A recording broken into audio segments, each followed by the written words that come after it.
Eu creio que os irmãos já ouviram falar dos vândalos. Aliás, os vândalos, que eram apenas um dos muitos povos germanos, acabaram por ficar com uma fama que não era, talvez, completamente correta, porque aquilo que eles faziam era feito por quase todos os povos germânicos naquela época.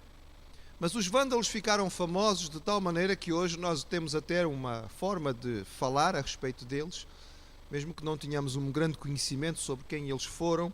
E quando alguém faz alguma coisa que não deve, principalmente quando não é, estraga ou depreda alguma propriedade pública, nós dizemos são os vândalos, não é? São atos de vandalismo. Os vândalos eram uma tribo germana realmente bastante complicada. Eles, no rastro de onde passavam, deixavam destruição e ficaram famosos porque provocavam o pânico aonde estavam chegando. Não foram os únicos. Vários povos da história provocaram este mesmo efeito. Nós podemos lembrar dos hunos, podemos lembrar dos mongóis, que eram povos que assustavam as terras para onde eles iam.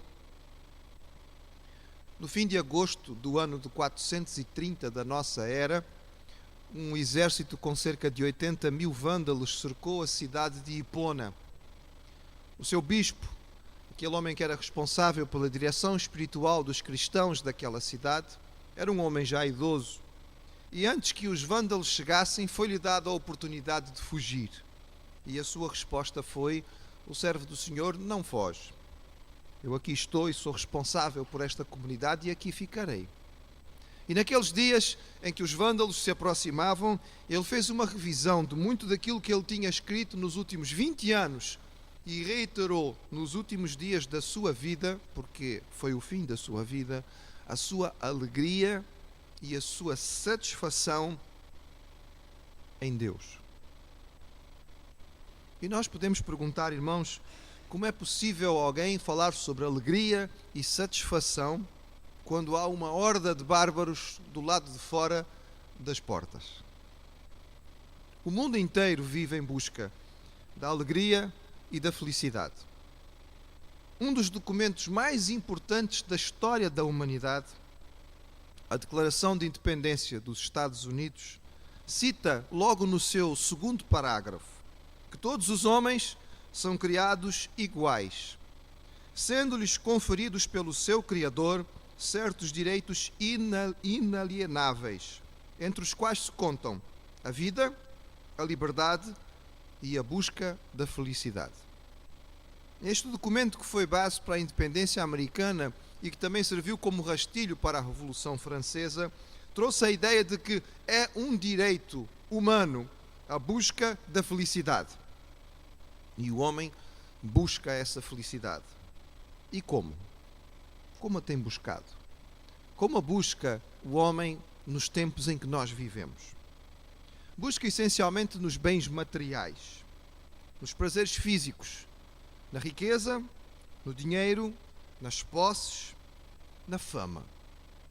Hoje nós temos canais de televisão, revistas, jornais dedicados exclusivamente a acompanhar a vida dos famosos, que são invejados pelas multidões porque possuem muito mais do que aquilo que podem usar ou aproveitar. É um contrassenso nós admirarmos pessoas simplesmente porque elas têm muito mais do que aquilo que elas poderiam ser capazes de usar. Nos últimos tempos chamaram-me a atenção para um dos famosos da nossa praça, porque saiu uma reportagem num destes canais da internet mais utilizados que mostrava a sua garagem ou o número de carros de luxo que ele possuía. Eu não me lembro quantos eram, irmãos, e não tomei conta e não tomei nota de quantos eram, mas acho que eram mais de 20 carros de luxo. Cada carro daqueles custa mais do que a casa onde nós moramos. E a pergunta é: para que uma pessoa precisa de 20 carros? Sou capaz de entender porque é que alguém quer um. Sou até capaz de compreender uma situação em que uma pessoa precise de 2. Mas 20, irmãos, convenhamos, é certamente um exagero. Mas a nossa sociedade passou a admirar isto como o alvo principal para se atingir a felicidade. E sendo este o alvo da busca humana, não admira que a esmagadora maioria das pessoas fique profundamente frustrada. Porque apenas um pequeno grupo, algumas centenas de pessoas dentro dos bilhões que existem no mundo, pode viver ou experimentar esta riqueza estapafúrdia. Mas o homem é insatisfeito. O homem quer cada vez mais brinquedos, como as crianças mimadas nas lojas de prendas. Já viram como é? A criança vai passando por aqueles corredores. No meu tempo de criança isso não existia. Eu ainda me lembro quando abriram o primeiro hipermercado de brinquedos aqui na nossa cidade. Não sei quantos irmãos ainda se lembram, mas eu não sou assim tão antigo e a maioria dos irmãos que estão aqui vai se lembrar no período em que isso não existia. Havia lojas que tinham uma secção de brinquedos, mas um hipermercado só com brinquedos era uma coisa relativamente recente. E é um problema porque as crianças entram ali e elas não conseguem decidir o que querem, porque em cada corredor elas encontram uma coisa nova. E então é a mesma cena sempre. São os pais a discutirem e a ralharem com os miúdos que fazem birra e batem pé porque eles querem mais e mais e mais. E o homem moderno é essencialmente isto: uma criança mimada batendo o pé porque quer mais. Mas o que é que a Bíblia nos diz a respeito da busca da felicidade ou da alegria? Quando Jesus estava à sombra da cruz, ele conversou com os seus discípulos longamente, naquela quinta-feira antes da crucificação. Era quinta-feira à noite e Jesus marcou com os seus discípulos um jantar. Era um jantar especial, era um jantar cerimonial, era um jantar ritual dentro do judaísmo. Era um jantar no qual eles estavam se lembrando daquilo que era a libertação e a salvação de Deus através do êxodo no Egito. Naquela quinta-feira à tarde, Jesus começou confundindo os seus discípulos porque ele tirou as suas vestes e, usando uma toalha, ele lavou os pés dos discípulos. Jesus sabia que naquela noite ele ia ser traído. Jesus sabia que o seu discípulo, um daqueles em quem ele tinha confiado profundamente, a ponto de lhe entregar a bolsa da tesouraria do discipulado, iria entregá-lo por 30 moedas de prata. Jesus sabia que naquela noite ele ia ser espancado.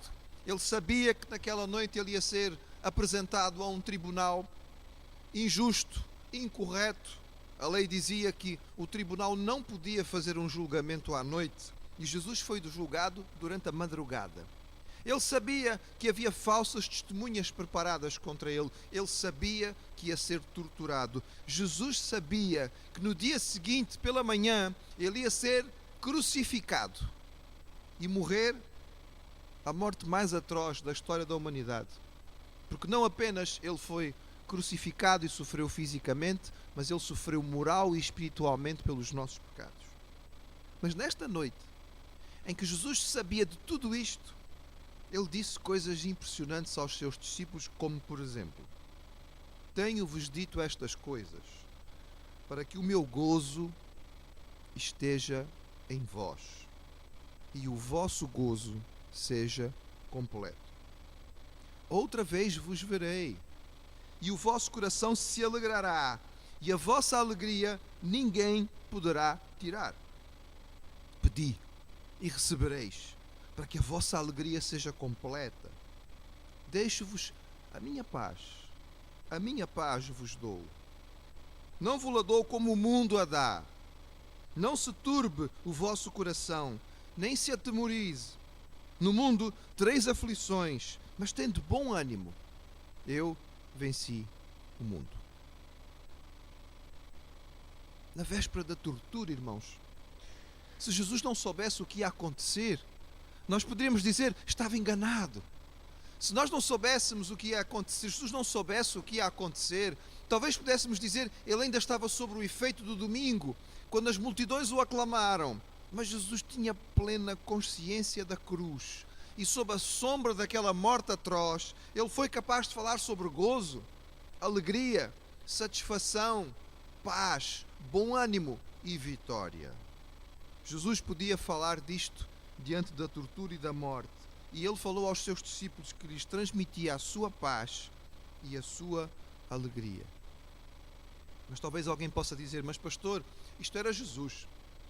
Jesus era Jesus. Ele podia ser homem, mas ele também era Deus. Está numa outra categoria que nós não conseguimos chegar. Mas o apóstolo aos gentios, Paulo de Tarso, algumas décadas depois, está preso em Roma. Ele está à espera da morte. Ele vai ser condenado e ele sabe disso. Ele sabe que o imperador que o vai julgar, Nero, é um déspota. É um homem minimamente interessado em fazer justiça. Ele sabe que Nero precisa de uma escapatória para as situações que ele mesmo criou no império. Ele sabe que o governo de Nero está sob risco e que ele escolheu os cristãos como bode expiatório pelas suas falhas.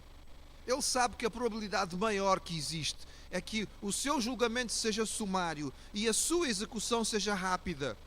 E ali na prisão, Paulo escreve algumas cartas. Entre elas, por exemplo, a carta que ele escreve à igreja que estava em Filipos. E mais uma vez, na prisão, à espera da morte, sob a expectativa de um julgamento incorreto, porque ele não tinha feito nenhum crime para ser condenado, nós esperaríamos uma carta melancólica, de autocomiseração, em que Paulo reclamasse e dissesse: por que será? Não fiz mal a ninguém, só estava falando da paz, só estava falando de Deus. Mas ele escreve a carta aos Filipenses, irmãos, e a tônica desta carta é alegria. E ele diz assim aos Filipenses: alegrai-vos no Senhor. E como parece que não chegou, e ele tinha tanta alegria para transmitir que ele precisava que os filipenses entendessem, então ele disse: alegrai-vos no Senhor. Outra vez vos digo, alegrai-vos. Não andeis ansiosos por coisa alguma, antes, em tudo, sejam conhecidas as vossas petições, pela oração e súplica, com ações de graças, e a paz de Deus, que excede todo o entendimento, guardará o vosso coração e a vossa mente em Cristo Jesus. É a mesma tónica, irmãos, é a mesma verdade. E aqui nós não estamos falando a respeito do homem-Deus, ou daquele que se tornou carne para habitar entre nós, mas de um homem como nós. Ele era capaz de, mesmo na prisão injusta, mesmo sabendo da proximidade da sua morte, falar sobre a alegria que ele tinha no Senhor e dizer: não fiquem ansiosos, vale a pena. Entreguem os vossos pedidos ao Senhor, com ações de graças. Agradeçam a Deus aquilo que Ele faz. E quando vocês fizerem isto, vocês vão experimentar uma paz que não é racional, que não se explica pelo entendimento, que ultrapassa os limites da nossa mente, porque o Senhor vai guardar o vosso coração e a vossa mente e vai vos encher com a sua paz. Essa satisfação em Deus, irmãos, não é uma novidade apenas do Novo Testamento. Os servos do Senhor, já no Antigo Testamento, tinham percebido isto. É por isso que Davi, o homem segundo o coração de Deus, tinha escrito no Salmo 37: alegra-te no Senhor, e Ele satisfará os desejos do teu coração. Os irmãos perceberam a ordem das coisas? Alegra-te no Senhor, e Ele satisfará os desejos do teu coração. E o homem tenta se alegrar dos desejos do seu coração e não consegue satisfação, porque a ordem está errada. É por isso que Neemias dizia ao povo naquele dia em que lamentava, depois de ter ouvido a leitura da lei, diante da porta principal da cidade de Jerusalém, que estava arrombada e destruída: a alegria do Senhor é a nossa força. E chegamos novamente ao personagem que eu citava aos irmãos. Este homem foi o homem que Deus usou para escrever de uma forma extraordinária e para nos deixar o pensamento cristão, talvez da forma mais impressionante depois do apóstolo Paulo. Este homem foi o homem que respondeu ao cristianismo quando, em 26 de agosto de 410, as tropas góticas, lideradas por Alarico, entraram e saquearam a cidade de Roma. Quando Roma foi saqueada, o mundo inteiro entrou em choque. Falamos em crise, mas essa foi a maior de todas. Aquela região inteira era dominada pela cidade de Roma. O Império Romano tinha trazido a paz e a estabilidade ao mundo inteiro. E foi nesta fase de crise profunda, em que a civilização conhecida da época caía, que este homem foi levantado por Deus para escrever, e uma das ênfases principais da sua mensagem foi a alegria soberana que encontramos em Deus. Estou a falar de Agostinho, conhecido como Agostinho de Hipona, também chamado por alguns de Santo Agostinho. Agostinho nasceu naquela região do norte da África que hoje nós chamamos de Argélia. O seu pai era um agricultor de classe média, era um homem simples, mas ele queria que o seu filho tivesse a oportunidade de coisas mais altas. Então, como muitos, esforçou-se imenso para que o seu filho pudesse estudar e se transformasse num doutor, o que naquele tempo significava essencialmente o dom da oratória, que os romanos valorizavam imensamente. Agostinho teve a oportunidade de estudar em boas escolas relativamente próximas da sua cidade natal, e aos 17 anos ele foi então para a capital da região, que era a cidade de Cartago. Ali, quando ele chegou, longe da família, longe da influência dos seus pais, longe da influência da sua mãe, que era uma cristã convicta, Agostinho se entregou a todo tipo de sensualidade. No seu famoso livro Confissões, ele diz que quando chegou a Cartago, simplesmente entregou-se a todas as tentações que puderam lhe aparecer. E passou a experimentar o prazer físico e o prazer sensual que o mundo podia dar. Entre outras coisas, dedicou-se aos banquetes e às orgias que eram comuns entre o mundo romano e à prostituição, e por fim adquiriu uma concubina com a qual viveu durante muitos anos. Depois da sua formação terminada, ele foi para Roma. De Roma seguiu para Milão, e ali ele tornou-se conhecido pela sua grande capacidade oratória. Agostinho era um aluno exemplar, era um aluno acima da média, deslumbrava os seus professores com a sua capacidade, tirava notas principalmente na área da retórica que nunca ninguém tinha tido, e talvez por isso a vida lhe sorria e ele achava que era tudo muito fácil. Foi em Milão, já próximo dos 30 anos, que ele ouviu a pregação de Ambrósio. O bispo Ambrósio, bispo de Milão naquela altura, era um homem que tinha uma pregação sóbria, séria, madura e que impressionou profundamente a mente de Agostinho. Mas a força e o hábito do pecado eram fortes demais. Ele fala no seu livro Confissões da luta que ele tem para entender como é que seria possível que o prazer espiritual em Deus pudesse ser maior do que o prazer que ele tinha na carne. Ele não conseguia entender como é que alguém podia encontrar em Deus um prazer mais forte do que aquele que ele encontrava na satisfação do seu próprio corpo. Foi uma luta tremenda, foi uma agonia. Ele ouvia as mensagens de Ambrósio, concordava com a mensagem que era dada, mas não conseguia aplicar aquilo à sua vida. Passava uma semana outra vez da mesma maneira, e voltava lá no fim de semana e ouvia novamente Ambrósio pregar, e mais uma vez tinha a convicção de que precisava mudar, mas não sabia como.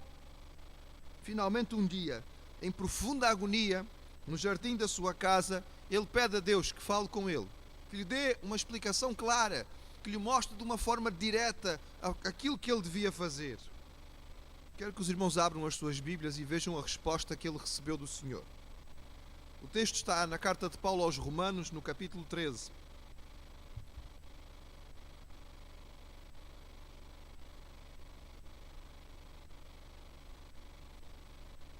Agostinho conta que nessa ocasião, era tarde, ele estava com um amigo seu, e o seu amigo tinha uma cópia da carta de Paulo aos Romanos. E quando Agostinho estava em profunda agonia, pedindo a Deus que o ajudasse a compreender, Ele sente o toque do Espírito Santo, volta para onde o seu amigo está, tira o livro das suas mãos e aponta com o dedo no primeiro texto que ele encontra. Eis o que ele leu.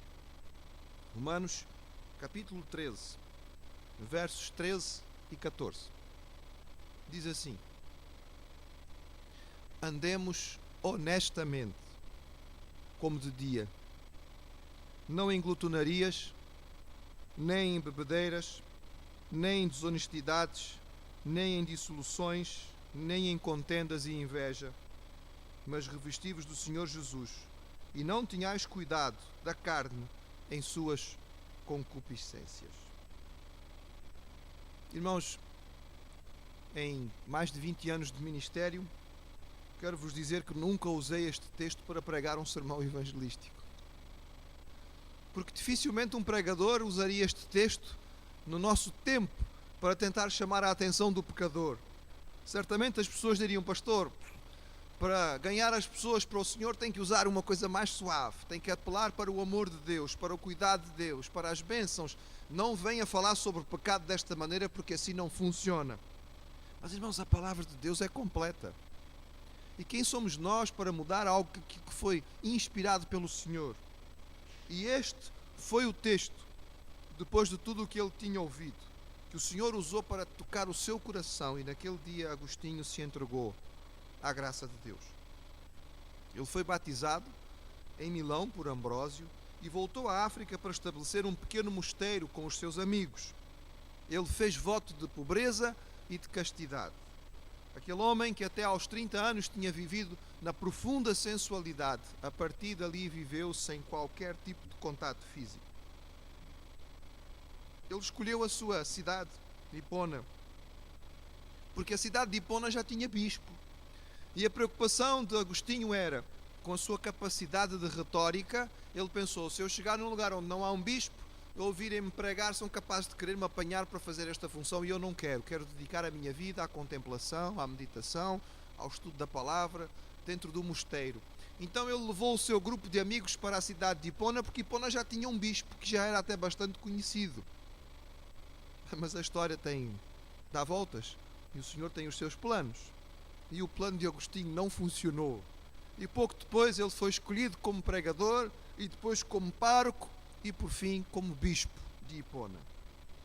Ali ele teve todas as responsabilidades que um bispo tinha, de tomar conta não somente de todas as pessoas que estavam ali na sua paróquia, mas também de ter que dar atenção às questões jurídicas, aos problemas financeiros e a muitas outras coisas que o desviavam. Mas não deixou de ser um dos maiores escritores da história da Igreja. Muitos dos historiadores reconhecem que depois do apóstolo Paulo, Agostinho foi o nome mais importante da história do cristianismo. A sua base doutrinária e filosófica foi a base para os grandes nomes da Igreja e inclusive para a Reforma Protestante. Lembremos, irmãos, que Martinho Lutero era exatamente um monge agostiniano. E ele encontra a base teológica para a Reforma através daquilo que Agostinho tinha escrito sobre a graça e o cuidado de Deus. Sobressai nos seus escritos a alegria e a satisfação que o homem pode encontrar apenas em Deus. Agostinho viveu num tempo de crise única. Vou repetir, irmãos, a própria civilização estava a ser destruída. Tudo aquilo que o mundo do Mediterrâneo tinha conhecido durante séculos ia deixar de existir por causa das invasões bárbaras. E é nesta época que este homem escreve sobre a paz, sobre a alegria, sobre a satisfação em Deus. Deixe-me ler aos irmãos um pequeno trecho daquilo que ele falava sobre a sua satisfação no Criador. O que amo quando amo a Deus? Não a doce melodia da harmonia e da canção, nem a fragrância das flores, dos ungüentos, dos aromas, não o maná ou o mel, nem membros que o corpo se deleita em abraçar. E contudo, ao amá-lo, é certo que amo a luz de alguma espécie, uma voz, um perfume, um alimento, um abraço, Mas estes são de uma espécie que amo no mais íntimo do meu ser, quando minha alma é banhada pela luz que não está presa a nenhum lugar, quando escuta sons que nunca morrem, quando respira a fragrância que não se dissipa com o vento, quando saboreia alimentos que nunca se consomem pelo comer, quando se apega a um abraço que não se desfaz pela satisfação do desejo. Eis o que amo, quando amo o meu Deus. A satisfação e a alegria que podemos encontrar no Senhor. Alguém pode perguntar, e há um segredo para isto? Não, irmãos, não há. O segredo, que não é segredo, é o mesmo que todos os servos do Senhor encontraram e suas servas ao longo da vida. É chegar perto dele. É nos aproximarmos do Senhor. Porque é impossível alguém se aproximar de Deus com o coração verdadeiramente aberto. É impossível alguém buscá-lo realmente com vontade. É impossível alguém se quebrantar e permitir a ação do Espírito Santo na sua vida sem que o amor pelo Senhor e a satisfação nele cresça de uma forma única. Porque ninguém é tão digno da nossa adoração quanto o Senhor. E ninguém pode preencher o nosso coração como Ele. E por isso o segredo, na verdade, não existe. É apenas o nos aproximarmos dele. Quando falamos aos irmãos repetidamente que nós precisamos gastar tempo com o Senhor através da leitura da palavra e da oração, alguém pode dizer, mas pastor, esta mensagem eu já ouvi. Ainda bem. E vai continuar ouvindo. Pelo menos se continuar vindo a esta igreja. Sabe porquê? Porque não há outra, meus irmãos. É como a respiração da vida. É como as duas pernas para andar. A oração e a palavra. E ela precisa continuar sendo anunciada por uma razão muito simples. Nós já ouvimos muitas vezes, mas teimosamente não praticamos como devíamos. A alegria do Senhor é a nossa força. Se nós queremos entrar neste ano que vai começar e que se avizinha, ou pelo menos se anuncia, como mais um ano de dificuldades e de crise e de lutas para o nosso povo e para cada um de nós, sabendo que esta crise que está aí fora vai nos alcançar e vai chegar às nossas casas, mas se quisermos entrar nela com paz no nosso coração, com a nossa mente guardada e descansada no Senhor, não permitindo que a ansiedade ou a depressão tome conta de nós, o lugar certo onde nós temos que estar é na presença do Pai, porque a nossa satisfação tem que ser nele. E nele nós vamos encontrar aquilo que precisamos. E o Senhor possa trazer às nossas vidas um testemunho desta paz que Jesus, o apóstolo Paulo e Agostinho de Hipona nos ensinam. Amém.